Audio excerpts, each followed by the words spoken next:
Now, in the early years of the PlayStation 4 generation, Bungie announced a very ambitious new title it had been working on, Destiny. This was an open world looter shooter game which was set on multiple planets and really was targeting that World of Warcraft style audience, but with a first person shooter twist.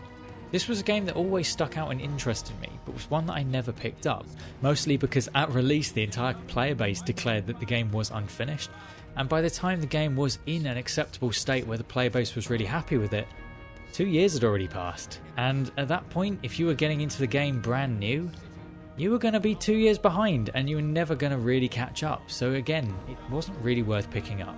However, in 2017 they announced the hard reset, the sequel, Destiny 2. With some marketing that I very much enjoyed, it finally gave me the opportunity to try out this franchise, which had always looked so appealing. The art style was very unique, and just a very casual and accessible game it looked to be from the outside. And did it really live up to my hopes and expectations of what this open world player versus environment first person shooter game would be like? We'll be covering all of my thoughts and all of my experiences on it today as we revisit Destiny 2. So I ask you, who will stand with me? Yeah! Oh, really, guys? That was inspiring. Also, there will be a ton of loot! Yeah, right? That's what I thought.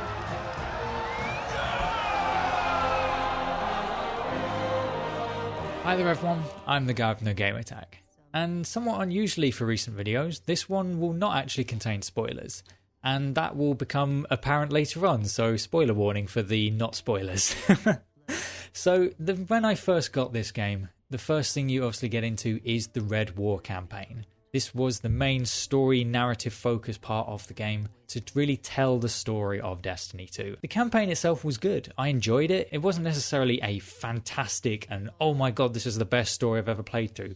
It was a fairly simplistic story, but it was enjoyable. It did have some slightly repetitive and grindy elements, but that's kind of what you expect in a looter shooter. Quite a few memorable moments, mostly involving the character Cade 6, who really was the comic relief for the game, but at least was written well enough that the players got to enjoy the comic relief, rather than it just being in place for another awkward silence. The player goes on the journey of losing their light, which is the source of the Guardian's power, and then regaining it, getting stronger, getting all the abilities back, and then finally taking on Gaul and defeating him, saving the Traveller, saving the Earth. In effect, it really was just a stepping stone into what was supposed to be the end game content. That is the way these sorts of games work.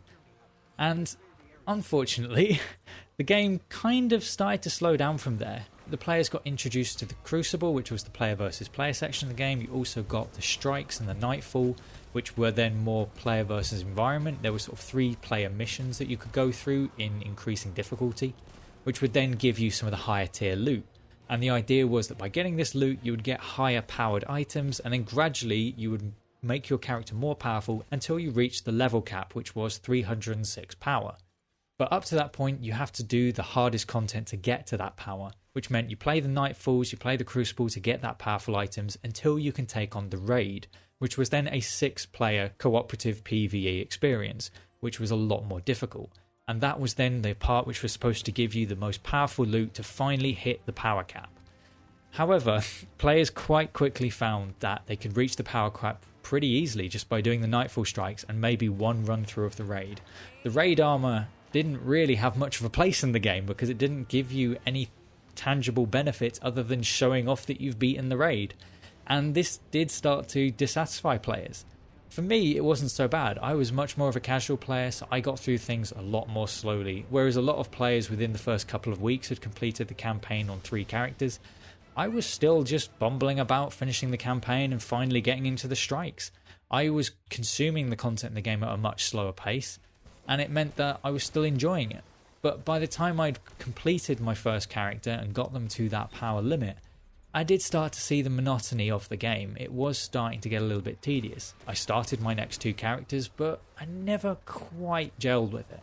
I did play the Crucible a bit for a while, but I always found the player versus player modes a little bit frustrating. And that's mostly just with the way the game is designed around that.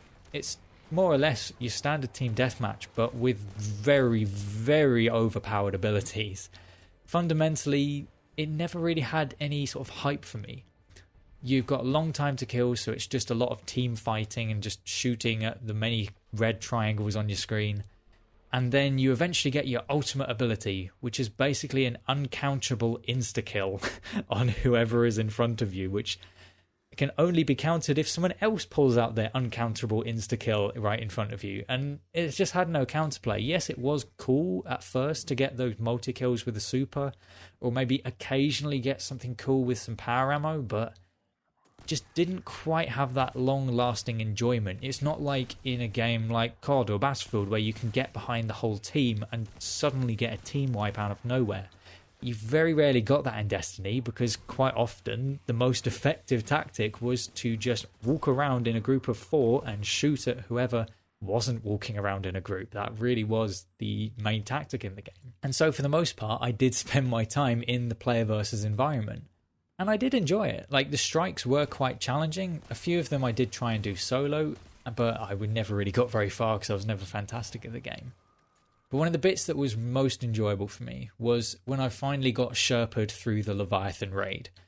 The YouTuber JLoco11, who is no longer making videos, but was one of my favourites back in the day, was Sherping some of their viewers through this raid. I got to do a couple of raids with him, and it was really fun. It was enjoyable getting to do this content because it requires so much teamwork.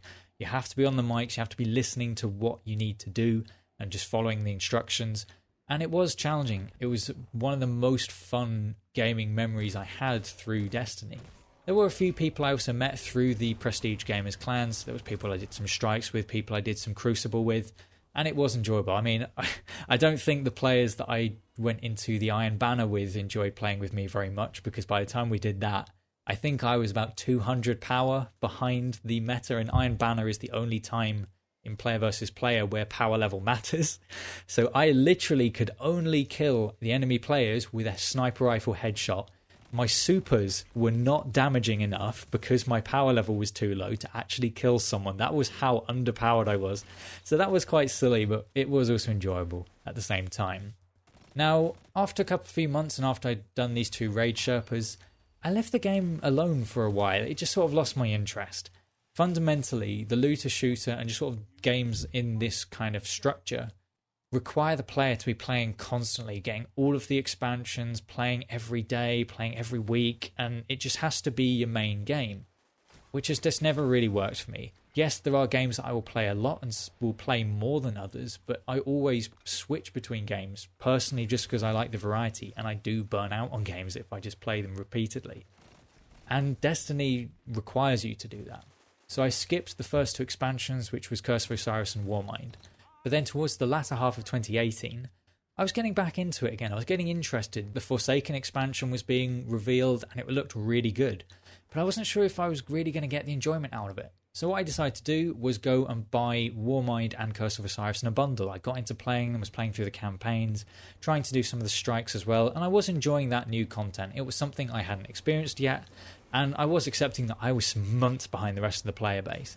I didn't get to try any of the new raids because I was that far behind, but it was still quite interesting. And what's more, during this time, Bungie had added a lot more content to the game, a lot more secrets as well. They'd added in the Whisper secret quest, which was fantastic, where when a certain public event spawned in, you could go and do this extra objective and it would unlock this mission, which you get 1 chance to complete. If you manage to complete it, defeating a number of really challenging bosses in the process, you get the Whisper of the Worm sniper rifle, which was a weapon previously in the first Destiny, which they then brought into the new game.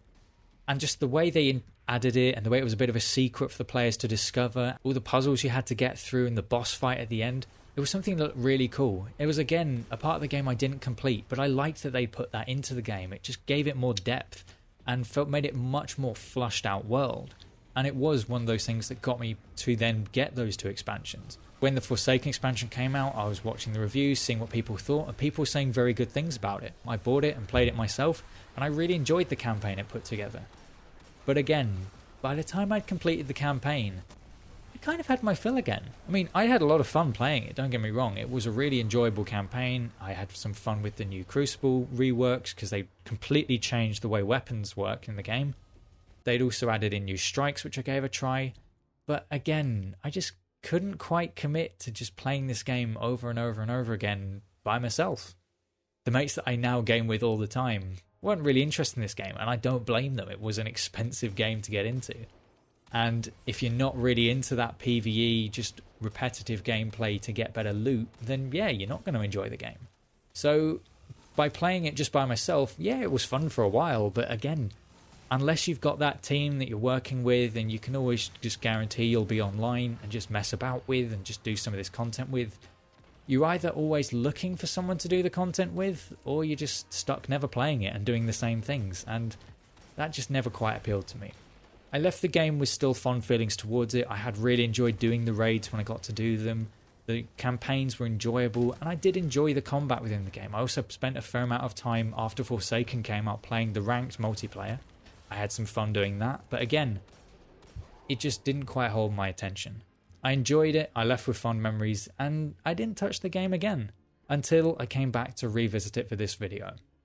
Now, I'll try and remain objective for what the revisited part of the game is going to be like, but quite frankly, the game I bought doesn't exist anymore. It's taken me so long to go from the Horizon Zero Dawn video to making this one, mostly because every time I've tried to play it, there's been a big update, which, you know, that happens, so I have the update installed and go and play something else and forget about it. By the time I then did get all the updates on, I then went in to try and play the game, and all of a sudden you're missing the essential content to play the game. Oh, fantastic, why couldn't you have put that within the update? Thank you. And so that's an extra day's worth of installing to get that content put in. But finally, today, I got to sit down and play this game, which I haven't touched for years. And what do I do? Like, what do I actually do? The Red War campaign, which I originally bought this game for, is not playable. It fundamentally doesn't exist except for a little brief synopsis that the game puts in a menu. Now, I do understand why they will remove some of the old content. The game has evolved a lot in that time. There's much more higher power items in the game, and there's much harder content going on. There's no purpose for that older content anymore because the game has moved on. But that's what I paid for. You've then got the Curse of Osiris and Warmind expansions. Also, do not exist. They get even less of a point on this menu. And Forsaken, also, except for one mission which you can replay, does not exist anymore. Literally every single bit of content that I paid for to play this game is not playable anymore. Yes, some of the items that I looted are still in the game, but of course they're going to be. They basically just have to change the damage numbers to allow it to be relevant still. And so I was kind of lost. Felt like I was completely lacking a direction. The game does not communicate to a new or returning player what content they have and what content they can play with the content they have. Because I got back into this having picked up the Beyond Light expansion, and that was just because it was free on PlayStation Plus for a month. And I still have no idea what the content for this expansion is. I went into one campaign because it says start this campaign, so I was like, oh, okay, this must be what I've bought. Cool, I'll just get into this. Play the first mission. Yeah, this is fun. Yeah, I'm enjoying this.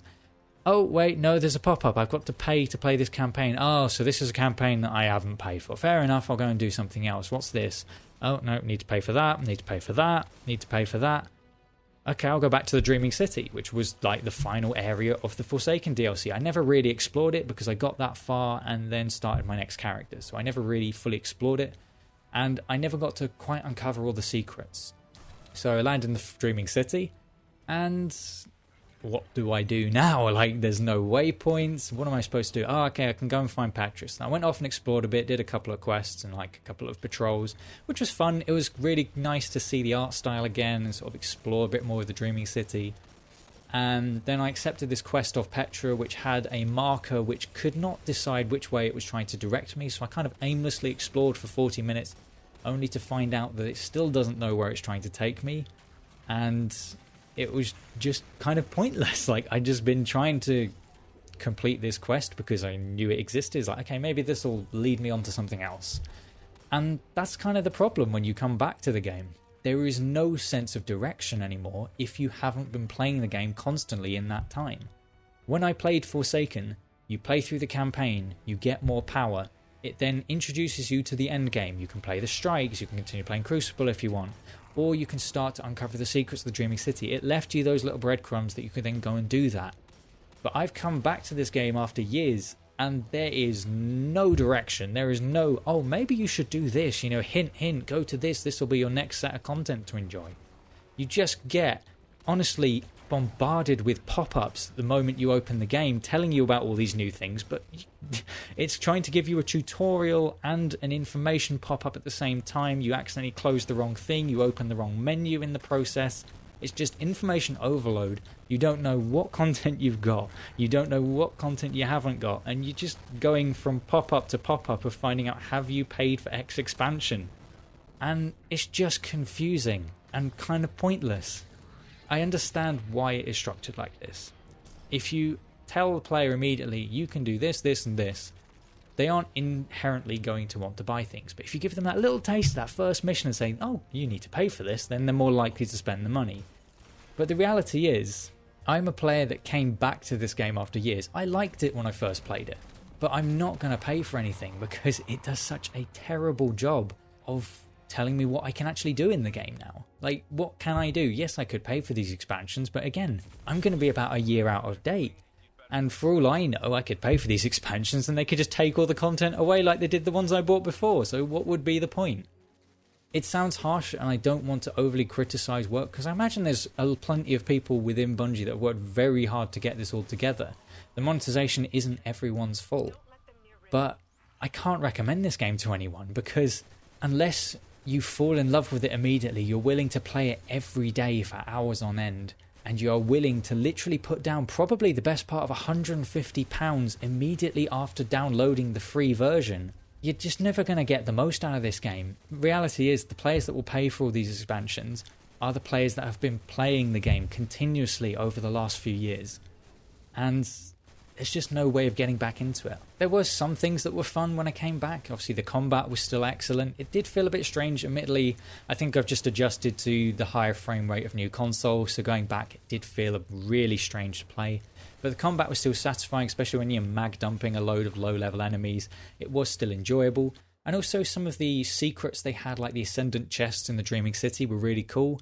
It was quite fun when I got to find one of those, and the little puzzles to get to it was enjoyable. And some of the exploration and just seeing the art style again was nice. I tried playing the Crucible again, and oh, that was even more of a disaster. The first game I spawned into, it was 3 versus 6, and we just got absolutely destroyed. The second game was more enjoyable, but that was because our team steamrolled theirs. Third game, I spawn in and instantly get hit by an invisible player with a golden gun somehow. And then the fourth game was just sort of alright. We won the game again, but there was just no hype to it. Yeah, I got like a triple kill with my super, but again, like I said earlier, there's no hype to it. It's just, oh yeah, I just killed 3 players with a basically uncountable insta-kill ability. Whoop whoop. Multiplayer hasn't really changed all that much. Whereas I used to enjoy it, I just don't have the interest in it now. And that probably isn't helped by the fact that the rest of the game has left me feeling quite jaded. The game that I bought does not exist anymore. Destiny 2 is something different. I hope that the players that play this regularly and do still enjoy the game continue to enjoy it for many years to come. Unfortunately, it won't have that sort of hook for me. I had my fun with this game, I met some fun people on it, and I had a lot of fun playing through the content I did get for this game. I can't really recommend anyone else picks it up because it's such a time and money investment to do it, and it's not really the time for that. So before I invest too much more time and find myself despising the game, I think it's time for me to just let it go. I had my fun, let's just remember the good memories I had with this game. I do hope you have enjoyed this video, maybe found it informative how the game's evolved over time. I hope I have not unnecessarily upset any of the Destiny 2 community. This video is just meant to convey the honest experience of a player who has returned to this game after many years, and to just recount my overall gaming experiences on the PlayStation 4 console. But anyway, I do hope you've enjoyed the video. I've been the guy with no gamer tag, and I'll see you in another video.